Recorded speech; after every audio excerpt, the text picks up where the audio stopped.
자, 36번 볼게요. 다음은 관광지에 있는 호텔의 예약과 관련된 정책 중에 일부이다. 이에 관한 내용 중 가장 옳지 않은 것을 고르시오. 자, 여러분 쭉 읽어보시면 내용이 어떤 내용이에요? 오버부킹에 관련된 내용입니다. 오버부킹. 그러니까 초과 예약을 해야 되는 그런 상황이죠. 그래서 초과 예약을 왜 받아요?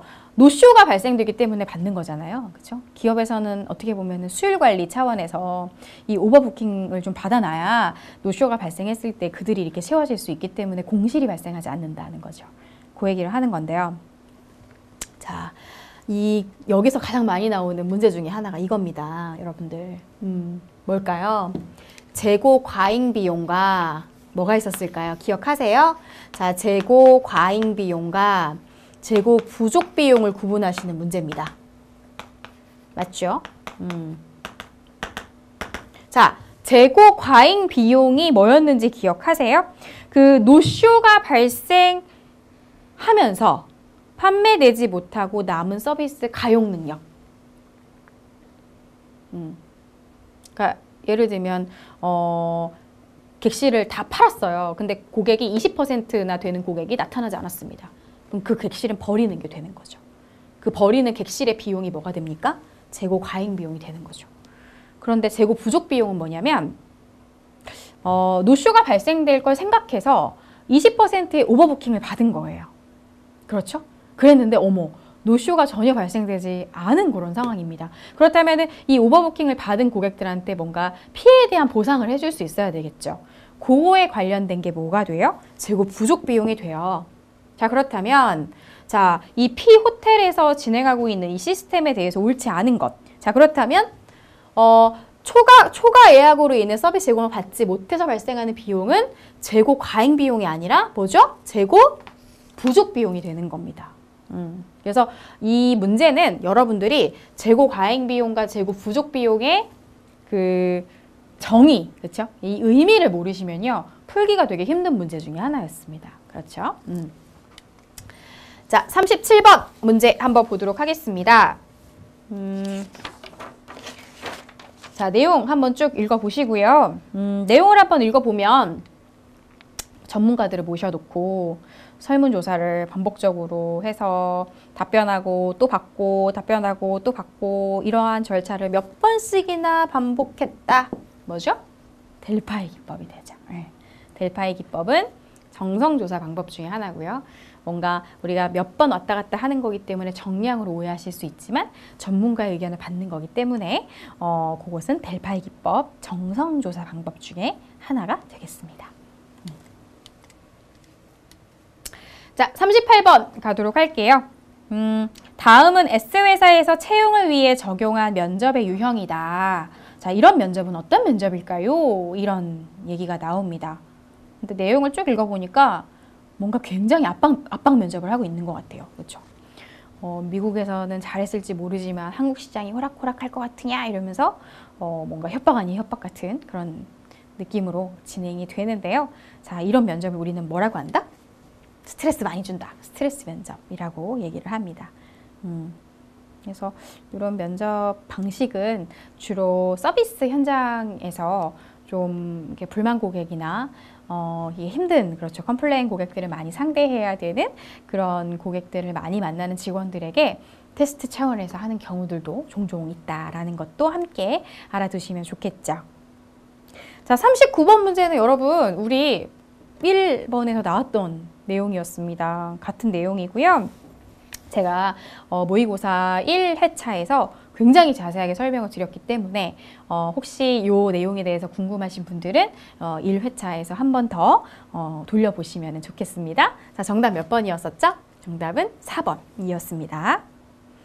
자, 40번. 다음은 웨딩홀 예약에 대한 대화이다. 대화에 관한 설명 중 옳지 않은 것을 고르시오. 이런 얘기들이 나옵니다. 그래서 뭔가 지금 웨딩홀 예약을 하는 고객들이 고민을 하고 있는 내용들이 쭉 이렇게 나오는데요. 자, 내용을 한번 좀 볼게요. 정답을 일단 한번 좀 볼게요. 자, 정답은 3번입니다. 자, 뭐가 틀렸는지 한번 볼까요? 자, C가 말한 웨딩홀의 정책은 비수기 공급 조정 전략이다. 자, 그렇다면 C는 무슨 얘기를 했는지 한번 볼까요? 그래서 저는 봄 대신에 원하는 시간대를 고를 수 있고 정상 가격보다 30% 할인해주는 7월 여름에 결혼하기로 하고 웨딩홀을 선택했어요 라고 얘기합니다. 자, 그렇다면 기본적으로 지금 이 C의 상황은 비수기인가요? 성수기인가요? 그렇죠. 비수기가 되는 거고요. 자, 근데 여기서 보면 비수기에 공급을 조정하는 걸까요? 네, 공급을 조정하는 것이 아니라 오히려 고객, 그렇죠. 수요를 조금 더 끌어들이기 위한 기업의 하나의 정책을 얘기를 하는 거죠. 그래서 오히려 이 상황은 비수기 공급 조정 전략이 아니라 비수기 수요 진작 전략이 되는 겁니다. 네, 그래서 이 말 자체가 틀린 답으로 체크를 하시면 되겠습니다. 자, 41번. 의사협회 모임에서 의사들 사이의 대화이다 라고 말한 것도 마찬가지. 여러분 모의고사 우리 1회차에서 나왔던 문제 중에 하나였습니다. 자, 정답 기억하세요? 자, 정답은 5번이었었죠. 그래서 이 병원의 추가 야간 진료는 수요 감소 전략이 아니라 공급 증대, 그렇죠. 시간을 늘렸다라는 거기 때문에 공급 증대 전략이다라는 것으로 수정해 주시면 되겠습니다. 자, 42번 보도록 할게요. 다음은 유럽 땡땡 항공사의 경쟁 우위 확보를 위한 서비스 마케팅 전략들을 설명하는 사례이다. 가장 관련성이 적은 전략은 무엇인가? 이렇게 나와 있습니다. 그래서 이 전략들이 실제 이 지문 안에 녹아져 있는가를 찾아보시면 될 것 같은데요. 자, 이거 한번 찾아볼까요? 자, 우리 1번에 차별화 전략이 어디에서 좀 보이세요? 차별화 전략. 다른 회사에서 하지 않는 걸 했다라는 거잖아요. 그렇다면 대형 항공사가 취항하지 않는 노선에 신규 취항했다. 이거는 다른 회사에서 안 하는 걸 우리가 하고 있는 거죠. 그렇기 때문에 얘는 차별화 전략이면서 틈새 시장 전략이기도 합니다. 그래서 차별화와 틈새 시장 전략이 두 개가 다 들어가 있고요. 그렇죠? 자, 그 다음 뭐가 있을까요? 원가 우위 전략 찾아볼까요? 원가 우위. 뭔가 저렴한 가격으로 판매하겠다. 요거잖아요. 자, 어디 나와 있나요? 낮은 가격의 상품을 출시했다. 자, 이건 뭐가 되죠? 원가 우위 전략이 되겠습니다. 자, 그리고 다각화 전략이라는 것은 우리 회사가 제공하는 서비스 외에도 그와 관련성이 조금 있다라고 생각하는 것들을 묶어서 판매하는 전략인데요. 자, 뭐가 있을까요? 렌터카, 크루즈 여행, 영화관 등을 항공상품과 연계했다. 자, 그렇다면 얘는 뭐가 되죠, 여러분? 다각화 전략이 되겠죠. 하지만 여기에 집중화 전략은 나와 있지 않아요. 세분 시장을 나눠서 우리 회사가 다 공략하지 않고 뭐 하나만 딱 공략하고 있다라는 그런 내용들은 나오지 않죠. 자, 그래서 이 문제는 정답이 집중화 전략입니다. 네. 참, 이 문제는 개인적으로 어떤 분이 출제를 하셨는지는 잘 모르겠지만 되게 잘 만든 문제라고 생각이 좀 들어요, 저는. 네, 그래서 이렇게 여러분들이 사례를 통해서 차별화, 원가 우위, 틈새 시장, 다각화 전략이 어디에서 묻어나는지를 줄치면서 찾아보시면 좋을 문제 중에 하나였습니다. 자, 다음 서비스의 기본적인 특징 중 어떤 특성을 가장 염두에 둔 대화인가? 요거는 짧으니까 한번 볼까요? 예약이 전혀 없는 다음 한 주의 손실을 최소화할 수 있는 좋은 방안이 있으면 좀 제시해 주시기 바랍니다. 항상 호텔은 요게 고민이죠. 자, 빈 방으로 한 주를 그냥 보낼 바에는 차라리 유지 보수에 필요한 비용이 상쇄되는 삶에서 저렴하게 단체 투숙객을 받는 건 어떠세요? 이겁니다. 정답은 몇 번이죠? 소멸성. 그러니까 호텔에서 가장 힘든 것 중에 하나가 이 소멸성의 문제죠. 그 방은 팔리지 않으면요, 그대로 남아있는 것이 아니라 그날 하루는 이 방을 판매하지 못한 채로 그냥 없어져 버리는 이런 문제들이 좀 생깁니다. 그래서 호텔 같은 경우는 이 빈 방을 최대한 없애기 위해서 뭔가 전날에는 굉장히 저렴하게 판매를 하거나 단체 관광객을 받아서 저렴하게 주거나 이제 이런 전략들을 쓰게 되는 거죠. 자, 44번 문제 한번 보도록 하겠습니다. 다음의 상황에 처한 서비스 종사자에게 필요한 두 가지는 무엇인가? 이런 얘기들이 나오는데요. 지금 뭔가 까다로운 고객이 와가지고 뭔가 일반적인 상황이 아닌 다른 상황들을 요구를 하고 있는데 직원의 입장에서는 조금 본인이 노력을 한다면 해줄 수 있는 문제였었어요. 하지만 하지 않았다. 예, 기술적으로 문제는 없었지만 해주지 않았다. 뭐 직원의 입장에서는 이 고객만 특별히 다른 걸 해줄 수 없다라는 생각 때문에 이렇게 하실 수는 있겠는데요. 자, 그렇다면은 이 서비스 종사자에게 필요한 두 가지는 무엇이 있을까? 요겁니다. 그래서 가장 이 직원이 함양하시면 좋은 마인드 중에 하나가 뭘까요? 근데 이왕이면은 고객이 원하는 것이 무엇인지를 알고 조금 고객 입장에서 다시 한번 생각해서 불편함이 없는지를 염두에 두면 내가 약간은 수고롭더라도 해줄 수 있는 부분들도 분명히 있잖아요. 그래서 서비스라는 것은 어떻게 보면 분명히 룰이 있지만 약간은 고객 입장에서 직원이 융통성 있게 지혜를 발휘하는 것도 굉장히 의미가 있다라고 생각을 합니다. 그래서 44번의 정답은 5번이 되겠습니다. 자, 45번, 46번 통합형 문제입니다. 자, 보시면, 자, 내용을 쭉 읽어보시고요. 그 여행사에 대한 내용들이 쭉 나오는데요. 자, 다음에 제시되는 예를 보고 지배인이 해야 되는 의사결정 중 적합하지 않은 것을 고르시오. 이렇게 되어 있는데, 자, 공실에 대해서 고민하는 그런 상황이 되죠. 네, 되고, 그 다음에 정답은 몇 번일까요? 공실에 대한 기회비용은 항상 서비스 부족 비용보다 크다는 것을 감안한다? 늘 그럴 수 있을까요? 네, 기회비용이 부족 비용보다 클 때도 있고 그렇지 않을 수도 있고요. 사실 이 내용과는 별로 관련성이 없는 그런 문제 중에 하나였습니다. 그래서 정답은 4번이 되겠습니다. 자, 46번 볼까요? A 호텔 지배인이 알아야 되는 정보 중 하나는 객실을 활용해서 얻을 수 있는 이익률에 대한 상황이었다. 적합하지 않은 것을 고르시오. 이렇게 되어 있는데, 자, 일단 정답 한번 볼게요. 성수기에는 상대적으로 정상가 단기 고객의 비율이 높겠죠. 오히려 성수기에는요, 단기 고객들이 잠깐 왔다가 머무르고 떠나는 경우들이 많겠고, 비수기에는 장기 고객의 비율이 오히려 높아지는 경우가 있습니다. 높아진다. 그래서 사실 요거는 우리 교재에 나와 있지 않은 그런 내용인데요. 여러분들이 상식선에서 좀 응용해서 푸실 수 있으면 좋을 문제인 것 같습니다. 자, 47번, 48번. 네, 문제 보도록 하겠습니다. 자, 한번 쭉 읽어보시고요. 우리 그 서브젝트 4에 나오는 내용이네요. 마찬가지로 내부 모집과 외부 모집의 문제들이 정말 다양한 형태로 나오고 있는데요. 자, 47번 문제 바로 보도록 하겠습니다. 자, 인사혁신 TF팀의 보고서에 포함할 수 있는 외부 모집의 문제점으로 적절한 것을 고르시오. 자, 외부 모집의 문제점. 가장 외부 모집이 힘든 것 중에 하나가 뭘까요? 그러니까 그 직원이 굉장히 괜찮은 사람이라고 뽑아왔지만 막상 뽑아와서 일을 하는 걸 봤을 때 그 직원이 말한 것 이상으로 뭔가 성과가 나오지 않는 그러니까 결국에는 직원이 뭔가 말을 잘했거나 면접 때, 그렇죠? 그러니까 사람이 뽑는 일이다 보니까 정확하지가 않잖아요. 그래서 뽑아놨을 때 막상 우리 업무와는 전혀 관련성이 없는 일들을 했던 사람이거나 이런 경우들이 있습니다. 그래서 외부 모집의 문제점 중에 가장 큰 것이 이제 요거라고 생각하시면 되겠고요. 자, 오히려 외부 모집은 어때요? 모집 원천이 좀 다양하겠죠. 그래서 뭐 헤드헌터를 통해서 구할 수도 있겠고, 공채 뭔가 채용 공고를 띄울 수도 있겠고, 아니면 어디서 소개받아서 추천받아서 들어오는 경우들도 있고요.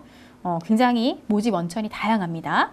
두 번째는 고용평등법을 충족시키지 못한다? 자, 이것은 오히려 내부 모집의 단점입니다. 내부 모집의 단점. 자, 새로운 아이디어와 견해가 굉장히 많이 유입이 되죠. 네, 그래서 회사가 뭔가 혁신을 해야 될 때 오히려 외부 모집이 더 좋을 수가 있겠고요.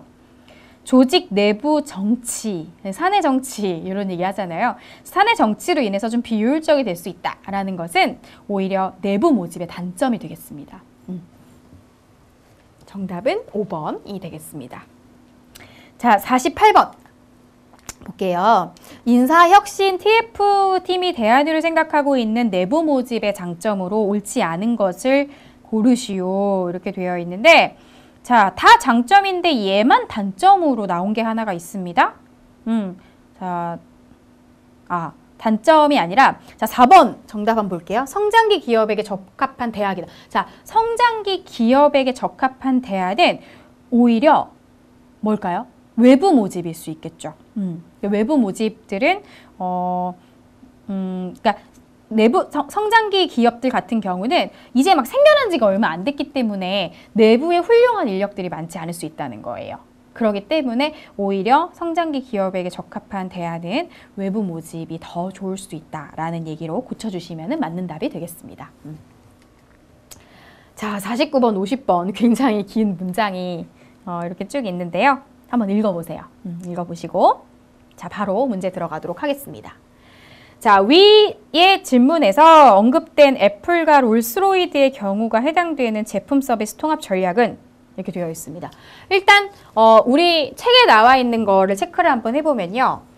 결과 중심, 그 다음에 제품 중심, 그렇죠? 그 다음에 서비스의 제품화도 사실은 시험에 종종 나올 수 있는 문제 중에 하나입니다. 자, 그렇다면 책에 나와 있는 것 중에서만 찾아도 일단은 1번과 3번은 아니다라는 걸 아실 수가 있을 것 같아요. 자, 애플과 롤스로이드의 경우에는 자, 애플은 아이팟 제품과 아이튠즈 서비스 융합을 통해서 시장에 성공을 거뒀다. 자, 그렇다면 여기서는 아이팟이라는 제품이 메인이고 아이튠즈라는 서비스를 추가한 사례가 되는 거고요. 그 다음에 롤스로이드는 비행기 엔진뿐만 아니라 정비 서비스를 제품에 연계해 엔진의 사용을 제공했다라는 얘기가 나옵니다. 자, 그렇다면은 여기서는 뭐가 메인이 되는 거예요? 그렇죠. 아이팟이 메인이 되는 거잖아요. 그렇기 때문에 제품이 메인이고 그 사후에 제공하는 AS라든가 서비스라든가 그 이후에 전달되는 그런 서비스에 관련된 내용이기 때문에 부가적으로 추가되는 거기 때문에 자, 이 49번은 4번이 정답이 되겠습니다. 자, 그렇다면 사용 중심의 PSS의 전략을 예로 적합하지 않은 것을 고르시오 이렇게 나왔는데요. 자, 사용 중심의 PSS는 기억하실지 모르겠어요. 일단은 그 제품에서 나오는 사용적인 부분을 구매한다. 그러니까 예를 들면은 자, 전산 장비의 판매와 유지 보수를 묶어서 상품화한다. 뭐가 있을까요? 자, 이런 것들이 아까 앞전에 얘기했던 제품 중심의 PSS가 되는 거죠. 그쵸? 그러니까 예를 들면 애플의 아이팟과 아이튠즈가 사실 이런 상황이거든요.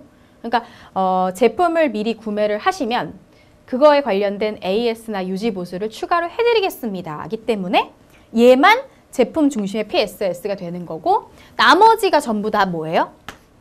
사용 중심의 PSS가 되는 거죠. 그래서 여러분들이 보통 이 문제들 같은 경우는 예시로 출제가 되는 경우들이 굉장히 많습니다. 그래서 구분하실 수 있는 정도로 공부를 해주시면 될 것 같습니다. 그래서 공기청정기를 예전에 판매했던 것을 사용하는 기능만 쓸 수 있게 해준다든지 자동차를 사는 거는 굉장히 부담스럽기 때문에 이동성을 제공한다든지 다 기능이죠. 그 다음에 세탁기를 구매하는 건 부담스럽기 때문에 세탁기보다는 세탁 기능을 사게끔 한다든지 이런 것들이 다 같은 맥락이라고 생각하시면 될 것 같아요. 그래서 이 PSS 전략에 관련된 부분들은 이런 예시로 같이 함께 공부를 해주시면 되겠습니다. 자, 이렇게 해서 우리 C 모듈까지 이제 다 수업이 이제 끝났습니다. 어떻게 보면 이게 1시간의 무료 특강이어서 여러분들 입장에서는 조금만 더 자세하게 해줬으면 좋았을 것을 이라고 생각을 하실 수 있겠지만 그래도 어쨌든 저희 에듀윌에서 이것을 서비스 차원에서 여러분들 이제 교재에 같이 공부하시면서 좀 도움이 되시라고 이렇게 저희가 촬영을 했습니다. 공부하시는데 도움이 많이 되셨으면 좋겠고요. 이 관점 자체를 고객의 관점에서 좀 생각을 다시 한번 해보시고 그 다음에 이 자격증 자체가 여러분들이 단순히 뭐 스펙업 차원에서만 공부를 하시는 것이 아니라 좀 이걸 통해서 내가 어떻게 하면은 서비스 현장을 조금 더 업그레이드 할 수 있을까? 그리고 서비스 관리자로서 내가 어떤 마음가짐을 가져야 할까까지도 같이 마음을 좀 먹으신다면 굉장히 여러분들이 업무하시는데, 삶을 살아가시는데 도움이 되지 않을까라는 생각을 합니다. 저는 오늘 여기까지 마무리를 하고요. C 모듈도 끝까지 화이팅해서 꼭 합격하시길 바라겠습니다. 그동안 학습 같이 하신 여러분들 수고 많으셨습니다. 감사합니다.